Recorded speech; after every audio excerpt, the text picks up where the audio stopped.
Loss ఏంజల్స్లో కార్చిచ్చు విధ్వంసమిది.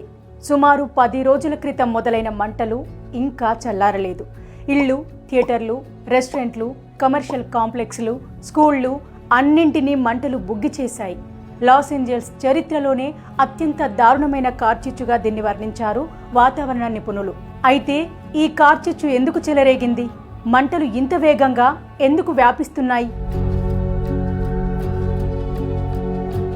El Niño ప్రభావంతో 2024లో భారీ వర్షాలు కురవడం మంటలు వేగంగా వ్యాపించడానికి ఒక కారణం కావచ్చని భావిస్తున్నారు.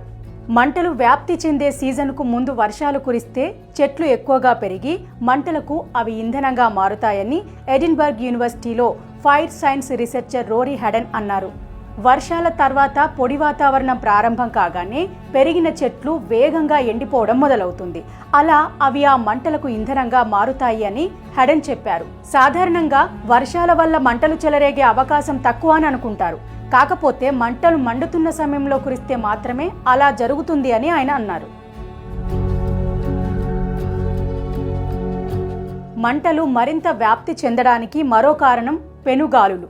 లాస్ ఏంజల్స్కు పశ్చిమాన పర్వత ప్రాంతాల్లో ప్రారంభమైన మంటలను ఈ పెనుగాలులు వేగంగా కదిలే కార్చిచ్చుగా మార్చాయి. అది అప్పటికే ఎండిపోయిన చెట్లను తనలో కలిపేసుకుంటూ శాంటా మోనికా సమీపంలోని పసిఫిక్ తీర ప్రాంతాలకు కూడా వ్యాపించింది.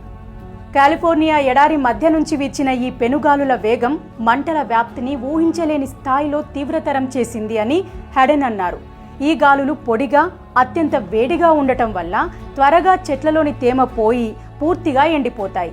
ఈ పెనుగాలులు గంటకు 160 కిలోమీటర్లకు పైగా వేగంతో వీస్తాయని రిపోర్టులున్నాయి. అందుకే ఈ పెనుగాలులు మంటలకు తోడై అవి కూడా అంతే వేగంగా ఒక చోటు నుంచి మరో చోటుకి వ్యాపించడానికి కారణమవుతాయి అని హెడెన్ చెప్పారు. ఈ గాలులు కొన్నిసార్లు మంటలు చెలరేగడానికి, అంటుకోవడానికి కూడా కారణం కావచ్చు. ఈ గాలులు వీయడం వల్ల విద్యుత్ తీగలు కిందకు ఊగినప్పుడు అవి చెట్లకు తగిలి మంటలు వ్యాపించే అవకాశాలు కూడా ఉన్నాయని ఆయన వివరించారు. గాలులు మంటలు ఎగిసిపడేందుకు ఒక కారణం మాత్రమే కాదు. నిప్పు రవ్వలు లేదా నిప్పు కణికలను కూడా అవి మోసుకెళ్తాయి. ఆస్తి నష్టం ఎక్కువ జరగడానికి ప్రధాన కారణం ఈ నిప్పు కణికలేనని హెడెన్ చెప్పారు. ఇవి 10 కిలోమీటర్ల దూరం వెళ్లిపడి ఇళ్ల సందుల్లో లేదంటే ఇంటి పరిసర ప్రాంతాల్లోని చెట్లలో చిక్కుకొని ఆ తర్వాత ఆ ఇళ్లను తగలబెట్టినట్లు కూడా రిపోర్టులు ఉన్నాయి అని ఆయన తెలిపారు. ఒక నిప్పురవ్వ కారణంగా ఒక ఇల్లు కాలిపోతే దాన్ని ఆర్పేయొచ్చు. కానీ ఈ నిప్పురవ్వల వల్ల ఒకే సమయంలో 10ల సంఖ్యలో ఇళ్లు కాలిపోతాయి. ఆ తర్వాత తగలబడే ప్రతి ఇంటి నుంచి మరిన్ని నిప్పురవ్వలను వెదజల్లుతాయి. గాలి ద్వారా వ్యాపించే నిప్పురవ్వలతో ప్రమాదం పొంచి ఉన్నట్లే అని హెడెన్ చెప్పారు. పర్వత ప్రాంతం కావడం వల్ల కార్చిచ్చుల ప్రమాదం ఎక్కువగా ఉంటుంది. కొండలపైకి మంటలు వేగంగా వ్యాపిస్తాయి. లోయలు, లోతట్టు ప్రాంతాల్లో అగ్ని ప్రమాదాల తీవ్రత ఎక్కువగా ఉండే అవకాశం ఉంది.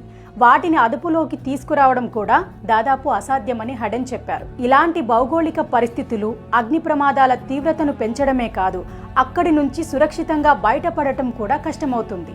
తీర ప్రాంతంలో మంటలు వ్యాపించినప్పుడు అక్కడి ప్రజలు ఖాళీ చేసి వెళ్దామన్నా కొండవాలులో ఇరుకైన రోడ్డు మీదుగా బయటపడడం వారికి అదనపు సవాల్గా మారుతుంది.